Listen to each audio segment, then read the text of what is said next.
This woman pictured here killed her 3-year-old stepson this past weekend. So this is a warning that this video will be disclosing details of aggravated child abuse. If you're going to scroll, I understand. If you're going to stay, let's get into it.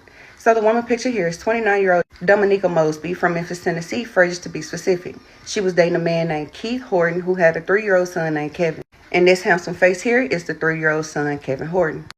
Keith had to work and he was working a 16-hour shift this night when he asked the girlfriend that he trusted, like, hey, can you watch my son?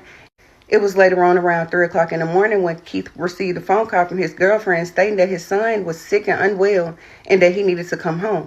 Now, when he got to the residence, he noticed that his girlfriend Dominica was standing outside of the residence and the fire department was inside. So he rushed inside to see what was going on, and he realized Dominica was obviously lying because his child was already cold, purple, had been in this position for quite. Now, when she would question, she would tell police that when Kevin arrived to her home, he was already sick, and so she just put him down to bed, and she guessed he must have passed away in his sleep. The father would come out and say that's a lie because when he dropped his son off to her, he knows his son was not sick, and he said Dominica should have contacted him as the father and told him that my son was sick and vomiting, as she claimed. Police quickly realized this was a lie, and they took her in for an interrogation where she later confessed. These are the horrific details of the story. Okay, y'all, so for absolutely no reason at all, the woman was smoking a cigarette. She then put the cigarette out in his ear. When he was screaming in pain and in shock, he urinated. And once he urinated on the floor, she got so mad that she pulled out a lighter and she began to burn his genitals. After burning his genitals, she started slapping him across his face, his back, his chest, open hand, closed hand.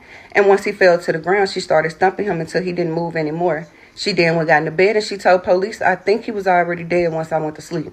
Autopsy revealed that he did have a lacerated liver, internal bleeding, burns on his ears and genital, and extensive bruising. Dominica Mosby is being held without bond, first-degree murder, and aggravated child abuse. So sorry that this father had to go through this situation. I know it is so heartbreaking and mind-baffling to be dealing with so many questions, and I know he just want to know. Rest in peace to the most handsome, Kevin Horton. I hate that this happened to you, and I hate that your life ended this way.